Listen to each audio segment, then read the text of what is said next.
Sounds good.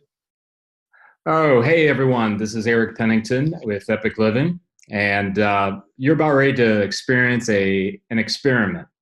Gentleman on the line with me, you can see him in video here, and you'll hear him audibly, is John Habanek. Hey, John, how are you? I'm wonderful, Eric. How are you? Good. And what John and I are going to do today for everyone is to give you a little bit of glimpse about what it's like to work with me as a coach, and maybe even more importantly, the impact coaching has had on John's life. And as we start this, like I said, this is kind of an experiment. It's new, it's different. I came up with the idea in my head about, a month ago, I think, John. And I called John up and I said, hey, would you be willing to be my guinea pig? And of course, John is a fearless leader, so he said, absolutely. So that's enough of that. So let's get right into it. So, John, I know when we talked originally, it was kind of like, a good place to start is the start, right? Like, where did this begin? Can you give a little bit of the backstory of where you were at when you were thinking about doing coaching, that kind of thing? Sure. Well, thanks for the opportunity to speak. I think so highly of you, and you've changed my life, so I appreciate this. Hopefully some other people get something out of it as well. I was at a point in my life, it was probably, I don't even know how many years ago, but I was at a point where I wasn't happy with things. I felt something was off professionally, personally. It really, a lot of it came from work and not being happy at work.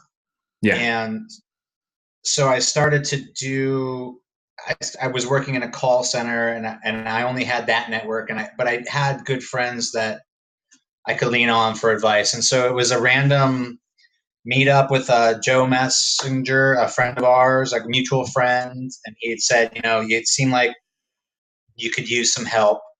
I don't know if you're open to, I know it sounds kind of silly to have like a life coach, but it's not a life coach thing. He told me about this, take the 30-day kind of transformation thing he went through with you. Yeah. And he connected us, right? Yep. And at the time, I don't know that I was 100% ready, if you're ever 100% ready, but I just didn't feel like I was ready to walk down that path yet. I had some things in my own head, in my own life I needed to clean up. Mm-hmm. But then it was, and honestly, Eric, it was like 2 years later that we actually met for coffee, I think, right? No, that was, exactly. I like to use analogies because they paint pictures, but there's that old story about the frog in the water, in the boiling water, right? Yep. And at the time when Joe connected us, I was in some hot water, so to speak, but it wasn't boiling yet. And then after about 2 years later, that's when I called you and said, hey man, the water's boiling. You need to get me out of this, or at least help. I said you need to get me out of this, but then you helped me realize that I could only get myself out of it, and you could help me find the way to climb out. So here we are. Yeah, exactly. And I think for those that are listening and watching, it's real important that, and maybe I'll just throw this as an aside, if you're not ready to go, you're not ready to go, right? Right. Yeah. It's I lead a number of people and have over my career, and I try to be, I coach them on their job, right? But I also coach them on their own career and life development as well. I think they go together. Yeah. And you have to take ownership in it yourself. So, you could be the greatest coach in the world, and you are, in my opinion, because you changed it for me. But if I wasn't ready, you would have been dragging me kicking and screaming, and I wouldn't have gotten anything out of it. And at a certain point, I would have said, you know what? This isn't working. Yeah. So we both have to be in the right place. Yeah, that's great, John. So as you've had some time, because when we were actively, and this is another thing for the audiences, and I think maybe it might have surprised you when we first met, as I said, I'm going to be your coach for life. And when we talked about that, I made it clear to you that, John, no, you're not going to pay me, write me a check every month for coaching service for the rest of your life, but you have me as a coach for the rest of your life. So when thinking of that and looking back over time, because when you think about where you're at today, look back a little bit and tell us about how has it impacted your life and work now that you've had some time to maybe to have rear view mirror look. Yeah, it's been an interesting ride. I guess we'll start with career, right? So career is maybe the biggest friction point that made me need to make a move, but it exposed, part of the coaching thing, I guess, is that we work together to realize that it's not just your job, your life's about more than that. And I think we talked work-life balance there is no such thing, right? And it's work-life integration and how to be epically living. Yeah. For lack of a better way of putting it. So professionally, the mindset that you helped me see, I put a lot of pressure on myself. I've always done well in school. I've always been like the straight A student, a perfectionist. Mm-hmm. And while that is good and can be self-serving, it can also be quite detrimental to your own personal growth, personal relationships, your career. And you helped me understand experiments. And so I'm glad that you said experiments earlier, because this is an experiment. So experiments aren't anything to be afraid of. Yeah. They're learn from them, that you're not going to fail. And so professionally, it allowed me to push myself harder in a way that opened up new opportunities. I'm not the most outgoing person in the world, even though I'm in the sales business and relationship management business. Once we're one-on-one, I'm good. But to go make new relationships, it's uncomfortable for me. Mm-hmm. But you helped me see that it's not the end of the world if you don't click with somebody right off the bat.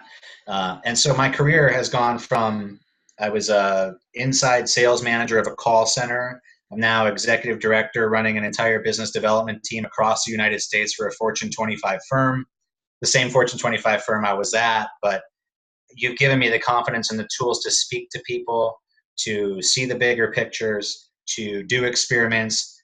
The one thing we'll maybe talk about later is resistance, and that resistance is always there. Yeah. And that, I think you said, we phrased it one way, that the storm is coming. It may not be there now, but it's coming. And to be ready for that when it hits, you have to do the things that give you energy. So I'm at a very difficult point in my career right now with some changes in the office.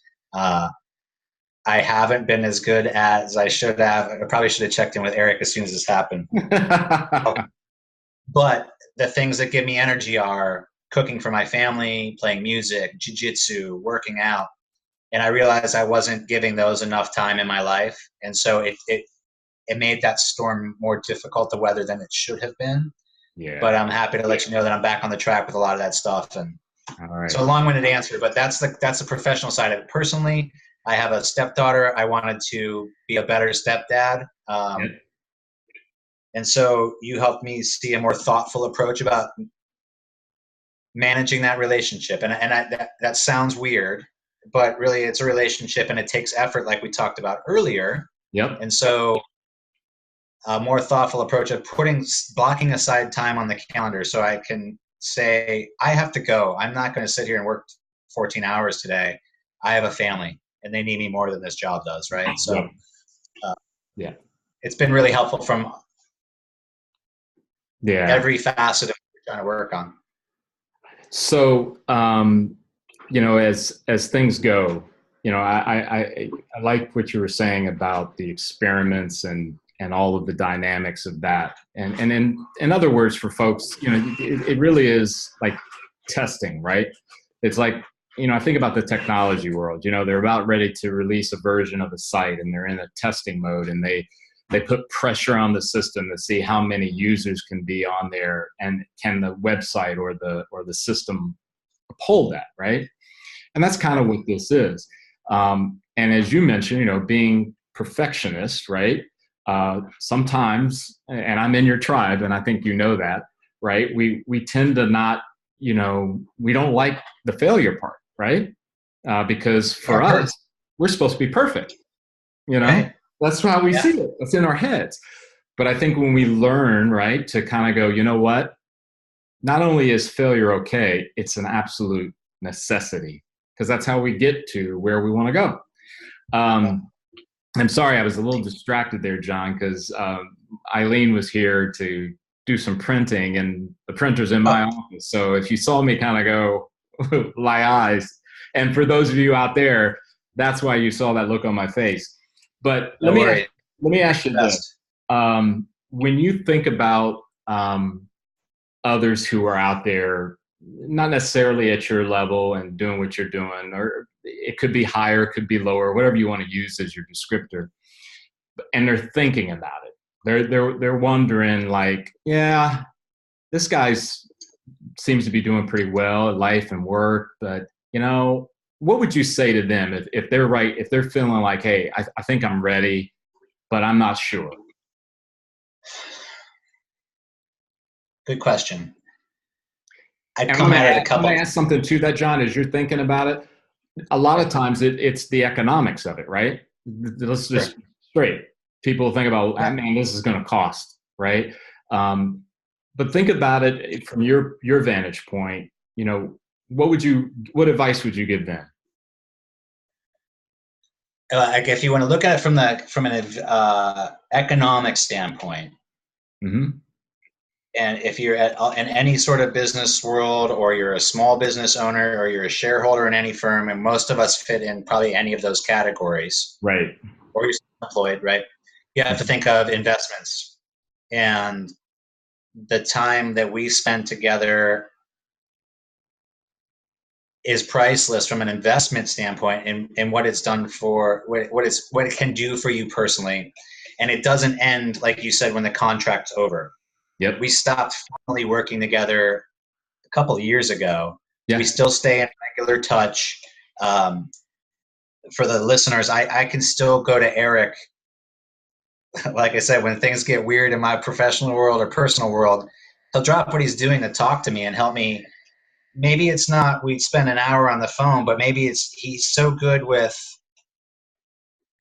understanding me as a human being and what's important to me and what resonates with me, that even if it's simple as him saying, John, are you doing the things that give you energy?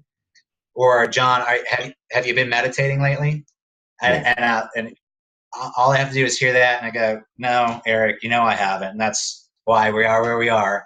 So it's an investment. And then for other people to, like, what I would say to them, I think, one of the reasons I'm doing this today is because I think I have a responsibility to share my experiences to help make the rest of the world a better place. Yep. Just one person at a time, which I think is one of, the reasons that you do what you do. And I have to be vulnerable enough to say, it's okay to need help. Yep. Right.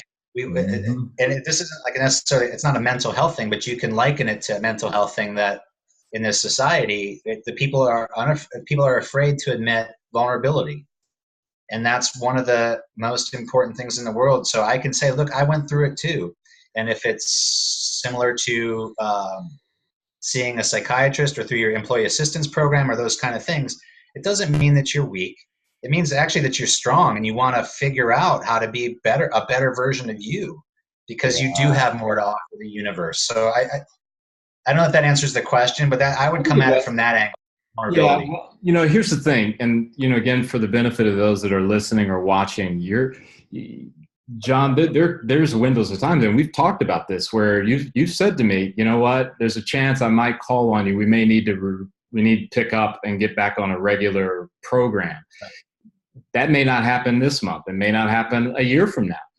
But again, that's kind of why I angled in our original conversation all those years ago, is that I'm here for life. As long as I'm breathing and able to do this, I'm going to be here. The times that we have interacted, it's just kind of like what you said. And I like how you gave people a range, right? About, okay, where am I at? Okay, am I in a hole that requires clinical help? Or am I in a hole where, hey, it's just trying to make sense of where I'm at? And I'll say also, for the benefit of those, again, watching and listening, I remember you thought at the beginning that it was an employer problem, right? As in, I got to change the employer thing. because it's got this, this, and this. And it's so easy to tell somebody, well, you know what, if you're not happy, you should probably go. But I think what you found was you started looking inside and started making your own changes. And all of a sudden, because you're working for the same company, right?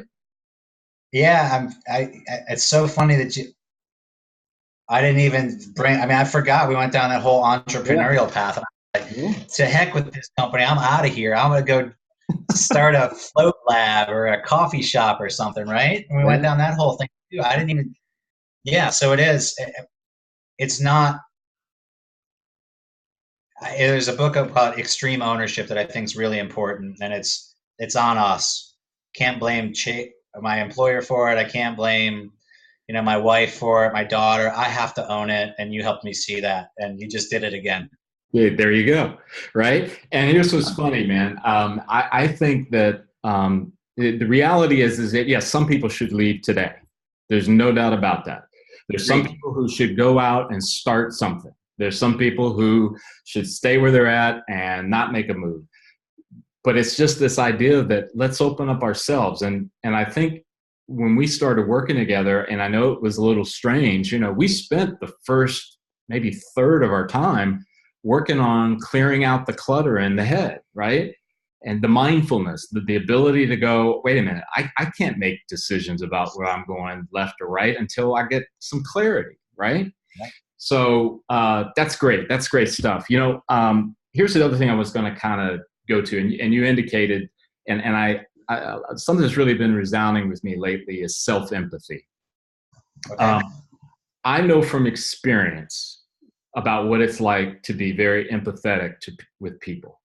I think it's probably one of my strengths. But if you ask me how self-empathetic am I, I'd say, man, that's tough. It's tough. So what I'm finding, and I'm trying to communicate this throughout multiple portals, is that, John, you mentioned like, hey, I had this period of time where I kind of got off. I got out of maybe meditating as often as I know I should have and all that. The key within that, and I want to kind of wrap this with the idea of self-empathy says, okay, yeah, I didn't. I can start now, right? So in that spirit, how do you keep it going? I mean, you learned some great lessons. You came to some clarity. You got some aha moments. I mean, you're doing great. I know this because we still interact so much. But how have you been keeping it going? I read a lot. Mm-hmm. And I read for fun. I'll pick up a fiction book if I'm flying, traveling for work, or going to the beach for a beach read. But I try to balance that with some self-improvement reading, with self-assigned homework, and and I guess I'm the same way from a self-empathy standpoint. I think we talked early on. I know I use a lot of analogies or metaphors with it. I'm not sure the particular literary vehicle, but this is like when you get on an airplane and they tell you to put your mask on before you put your child's mask on. Yeah. Because you're not good to anyone else if you're already passed out or dead. So that's an extreme example, but I think about that and I can tell when I look at signs. So I can look at if there's friction in my personal relationship with my wife, or maybe I snapped in a meeting where I shouldn't have. And I'm not that guy, but every now and then when it starts to get rough, the wolf gets out, so to speak. And those are red flags to me to say, Johnny, something's broken and you need to take some time for yourself. And I always go back to do the things that give you energy. And I gave this advice to a woman that I was kind of mentoring and had interviewed me the other day for people that are new in their career in this mobility space, to say, you have to own it. You have to recognize when you're off the path. And if you can, catch it before you get too far off the path. Yeah. And course correct, right? Yeah. And then I keep things around the house that remind me of, I've got my tapestry of the Buddha here. I've got books. I've got things that remind me, that keep me centered. Yeah. So, That's, when I think about that, John, it's kind of like, and I want to unwrap a little bit for the audience, the idea about finding the things that give you energy. okay. I think, again, I'm going back when we first started working together. It was like, you specifically, I think your perspective was universe. I might have said God, but the idea is that we've all been given things that make us come alive, that give us energy, right? And I know for you, one was cooking. I knew music and those kind of things. Everybody has something, but it never fails to amaze me when I bring up to them, if that gives you energy, you got to find ways to do that as much as you can. Because we kind of related it back to, because when the storms of life come, if you don't have the energy, if you don't have that thing, it can be it can be a big downer, right? Yeah. So when you think about those energy givers, is that something that you are consistently, like, not just accidentally, but just like, hey, I'm on purpose about this. I need to do this. Is that how you operate with it, or do you go a different way? No, no, it definitely is. I mentioned Brazilian Jiu-Jitsu earlier. That's one of the exercises that I prefer because it allows me to get out of my head and Yep. be in the moment in a mindful way. And that's if you're involved in the sport or you know anything about it or talk to people that do it, that's one of the benefits that people talk about. So at times it was not thoughtful. It's like if I could get out of work, I'll go. But I had a conversation with Teresa when we moved out here, and I said I have to do this. Like, you want me to be the man that you married? Like, I need to do this. So I schedule it. It's on my calendar for work. I'm pointing at my work computer, but I schedule every Tuesday and Thursday morning, and unless I'm traveling, I'm there every morning at 6 a.m. to 7:30, getting that energy back. And if I don't do it, I feel it, and everybody else can tell around me. Music, my guitars are back here. Like I said, I keep things around. Yeah. It's got rust on it, so it doesn't. It's been neglected. She's been neglected lately, but I'll get back to it at some point when we're done here. So, like I said, keep mementos around. Be thoughtful around scheduling the time. So, block it out on your calendar. If it's not on your calendar, it doesn't get done. It can be on a to-do list, but I live by the put it on a calendar or it won't get done. Yeah. Cooking is just that's been a lifelong passion for me, and if we get busy, we'll order Grubhub and order in because everyone's family life gets busy. But we'll make a point to cook at least once a week, whether it's a Sunday night after everything's settled down from the weekend. We're grilling out, we're cooking, we're eating together. Yeah.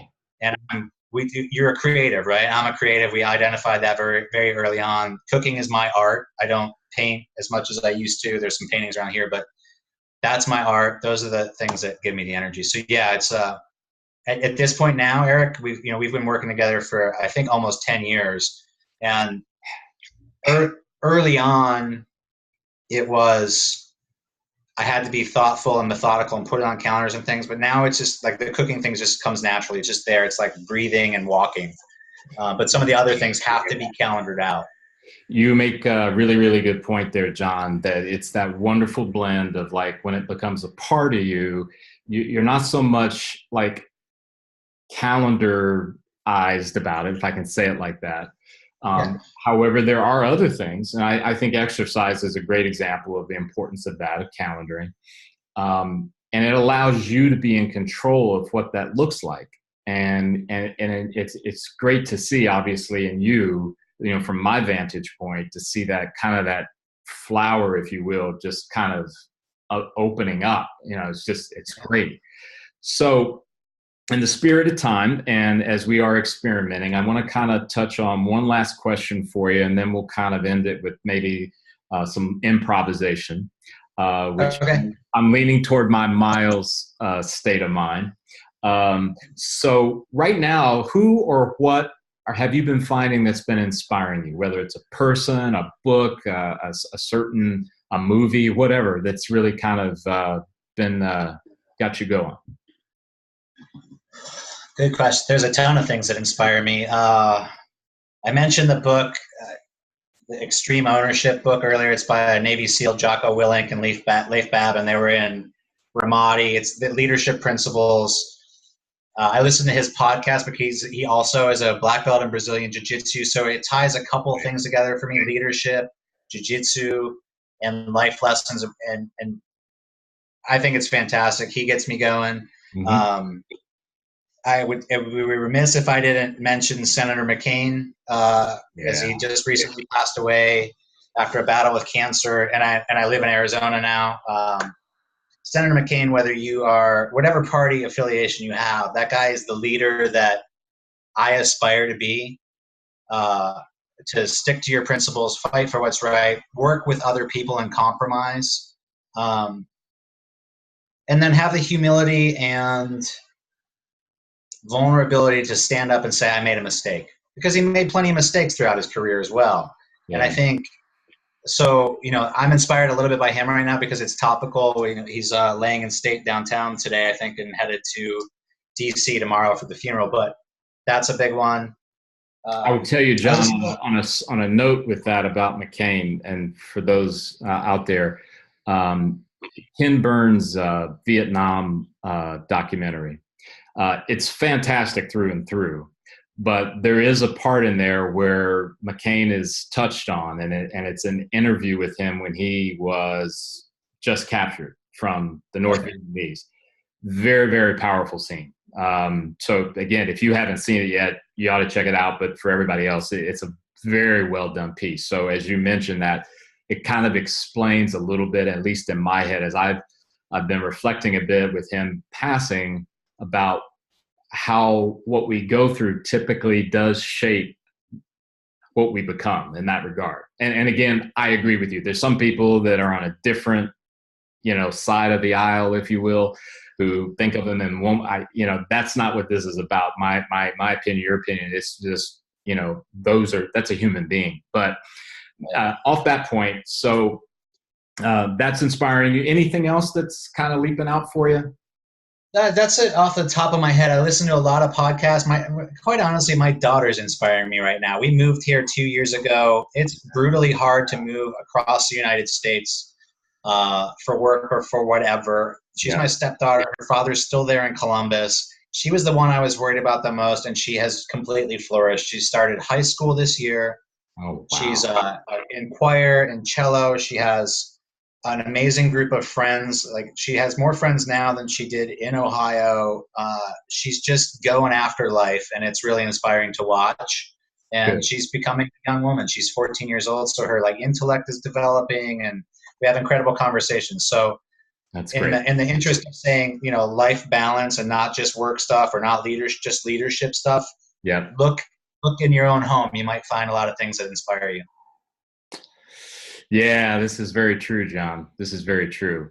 So, like I said, a little bit of improv, and that's a good segue. And this will be a moment of vulnerability. And I have not told you this story, but hopefully it'll inspire you and inspire, again, those who are listening or watching. This is probably 3 months or so ago. I was kind of in my mode of, I was kind of kicking the can about things that were relating to my business model and things that I had been wanting to move faster than weren't faster. And I was basically having a good old fashioned pity party. Poor Eric. Oh, I have it so tough. I have it so bad. And I really was questioning the value of the pursuit, right? And this, in the United States especially, typically you're measured by how much money you make and what kind of job you have. I think it's the craziest thing. It's so counter to what reality truly is. But that's the fact. That's typically how it's measured. So I'm having that value crisis. What's this worth? Why is this not working? And you know what? I had a little lesson, and it went like this. So we're about ready to go on vacation. As you probably remember, our annual deal is we typically go to South Carolina for summer vacations type thing. And this year was no different. So we were prepared. Our deal, right, John, is that we get up, 2 a.m, and we're going to drive it straight. You know, that's our I deal. I still think you're crazy for doing it, but if it works for you, go ahead. It's like a habit now. See? Right. So we're doing that. We're getting prepared, and the Friday before we leave, my daughter comes in, and I can hear her having a conversation with my wife, and it's fine, but it's the night before we leave at 2 a.m, right? And the decibel level, John, goes up, and I'm going, I hope it's not going where I think it might go, and of course it did, and my daughter pushes a button that just sent me through the roof, right? So I get up and I'm going in there, and then now it's a three-way deal, right? It gets so accelerated that my daughter pretty much says, I'm out of here, right? And the reality is, she's just mad, and initially I'm thinking it, but I didn't use the emotional intelligence that I truly have been given. So I just kept the fire brewing. I didn't slow down. I didn't manage my thought and my emotion, and it got really bad. So she's out, and my wife and I are looking at each other, and I said to her, I need to go get her. I really do. And part of it was I felt bad, and the other part is I can't just let it. I mean, it was starting to rain, it was pouring rain type thing. So I find her, and I said, hey, can you just get in the car? I mean, I just want to talk to you for a minute. It's cool if you want to do something different, but just give me a few minutes. So I apologized. I said I was wrong. I didn't handle it well. I didn't need to do that, and I hope you'll forgive me. And she said, okay, I do. And I'm sorry as well. And John, fast forward, right? It worked out. We go have vacation. It's wonderful. 2 weeks after we get back from vacation, I'm at dinner with my wife. And she says, Laura, my daughter, told me that she knew you would come and find her. And John, I'm sitting there in the restaurant. I'm crying, because it was as if I felt like God tapped me on the shoulder and said, there's your value. Yeah. And that story has been like imprinted, right? So and you don't, if all we're doing is looking around to our businesses, be it employed, self-employed, we're going to miss it. And, it's not a cure-all. It's not some silver bullet. I don't want to give people out there to think that, if I just do this, then everything. No, man, there are going to be times when you feel like, man, I wish that deal would have went through, or why doesn't, I get it. But sometimes we need those solid reminders, right? That there's your value. So I wanted to share that with you just as we had this. That's great. We've got a little bit of time left. Anything out that you've been thinking about that maybe you want to throw out that we can just talk about? And again, this is an experiment. We're doing a little bit of improv, and we'll take it where it goes, and then I'll let you get on with your day. Yeah, I guess there's two things. One, as you're telling the story of that story you just told, it makes me think about something that I would tell. Again, it's hard not to frame things from a work standpoint, but then that helps me see it at home. So I tell my managers and my staff that, and I learned this in the restaurant business early on at Champs. They were in Columbus. It's an open kitchen. And so somebody said, you're always on stage. And as a leader, you're always on stage. Yeah. And so it's easy to draw that parallel in the office, but when you come home, you're on stage as well, because your children are always listening. They may not understand exactly what you're talking about, but they hear your reactions physically, mentally, emotionally, how you speak to Aline, and how I speak to Teresa, how I speak to Lilia. And so it's funny because you said that that's your value. And I had a similar conversation with Lilia where she was asking me questions. She said, how's your new job going? And she's been listening to the things that I say to Teresa when I'm complaining and griping about all the difficult things I'm going through. But she has that empathy and she wants to understand it. So that bridge, instead of me just being a dad who goes to work, comes home, has a couple glasses of scotch and goes to bed, which is not who I am, but that's like your sitcom dad, right? Yeah. The work that we did a couple of years ago by fostering that relationship with her and making it thoughtful, there's an openness now to where she can ask those questions, and I feel comfortable and vulnerable enough to answer them. So that's the one thing you made me think of. It's great. And so thank you. And then the second one is, I have a friend who I had breakfast with Monday morning who's gone through some transition things in her life and at work that I do want to connect with actually after this call, but in a very similar situation of having been in corporate America, gone down the same path. We worked together for a long time at this company. She went somewhere else, was laid off, and is now starting to go through the exploration of, do I want to own some franchises? Do I want to be self-employed? What do I want to do with my life? We're both in our early 40s, right? So she's at the point where she's ready to have that conversation. So I'll connect you with her later, but Yeah, it's just these things that make me think of, I've told you I think very highly of you, and I'll be eternally grateful for what you've done for me. And hopefully the listeners get something out of this as well. I'm happy to share my experiences one-on-one with them if they do want to reach out at some point. Please feel free to provide my contact info. Oh, great. I appreciate that. But I didn't want this to end without, me expressing my gratitude for what you've done for me and for my family. So thank you. John, I appreciate it too, because it really has been a case of where what was poured out into you got poured right back into me. So you're not just a client, and you know that. So from that perspective, yeah, I'm selfish. I wanted you to be the first here.